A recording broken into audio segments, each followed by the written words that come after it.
कुनै बेला तत्कालीन प्रधानमन्त्री केपी ओलीले विद्युत प्राधिकरणलाई आदेश फरमान गर्दै भनेका थिए उद्योगहरूको लाइन जोड्नु। जवाफमा प्राधिकरणका महानिर्देशक कुलमान घिसिङले भनेका थिए आदेश फरमान जे हो लिखित देऊ। कुलमानलाई थाहा थियो कुटिल ओलीको मौखिक फरमान मान्दिने हो भने भोलि फसाइदिन्छन्। बरु जागिर जाए सत्य वचन नजाए। कुलमानले सही कुरामा कुनै हालतमा सम्झौता गरेनन्। अन्ततः ओली सरकारले नेपाललाई उज्यालो बनाउने कुलमान घिसिङलाई 0 नम्बर दिएर फेल गराएसँगै प्राधिकरणको महानिर्देशकबाट हटाए। स्मरण गर्नुस् त, त्यति बेला भिजिट भिजामा मान्छे बेच्ने मन्त्रालय भने टप भएको थियो। सायद यस्तो वाइज्यात अङ्क गाँजा र रक्सी एकैपटक खाएर दिएका थिए।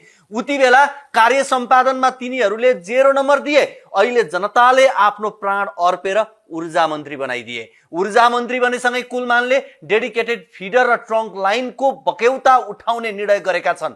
मन्त्रालयको कार्यभार सम्हाल्दै मन्त्री घिसिङले पहिलो निर्णयको रूपमा विद्युतको उक्त बक्यौता उठाउन निर्देशन दिने निर्णय गरेका हुन्। गुड जब कुलमान। देशको सम्पत्ति खानेबाट पाइप पैसा फिर्ता हुनुपर्छ। औला टेढो बनाएर भए पनि बक्यौता असुल हुनुपर्छ। No if no but. जसले जे भने पनि डेडिकेटेड र ट्रङ्क लाइनको सुविधा लिएका उद्योगीहरूले विद्युत महसुल तिर्नै पर्छ। उनीहरूबाट कानुनी डन्डा चलाएर भए पनि उठाउनै पर्छ।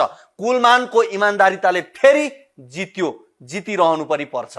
ओली राजमा संविधान कानुनी राजको मर्म र राज्य संयन्त्र पूर्णतः ध्वस्त थियो। हिजो संविधानमाथि भएको ज्यादती भुलेको छैन।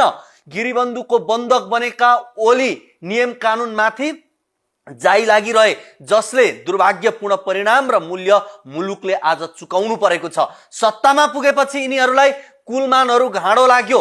जो अपराधिक मनोवृत्तका कमिसन एजेन्ट, व्यापारी, बिचौलिया, दलाल र भूमिगत गिरोहबाट घेरिएका थिए, ओली सरकारले अराएको काम नगर्ने भनेर पटक पटक स्पष्टीकरण मागेर कुलमानलाई धक्का मारेर निकालियो। तर कुलमान आफ्नो शिर उच्च बनाएर निस्किए, किनकि कांग्रेस एमाले त्यो कार्यकालमा मनग्गे आमदानीको स्रोत बनाउने ठाउँ नेपाल विद्युत प्राधिकरणलाई देखिसकेको थियो। लोड सेडिङको बेला विद्युत प्राधिकरणले प्रिमियम मूल्यमा उद्योगीलाई 20 देखि 24 घण्टासम्म विद्युत उपलब्ध गराएको थियो, जसलाई अँध्यारोमा राखेर जनतालाई अँध्यारोमा राखेर भए पनि उद्योगीलाई बचाएको थियो।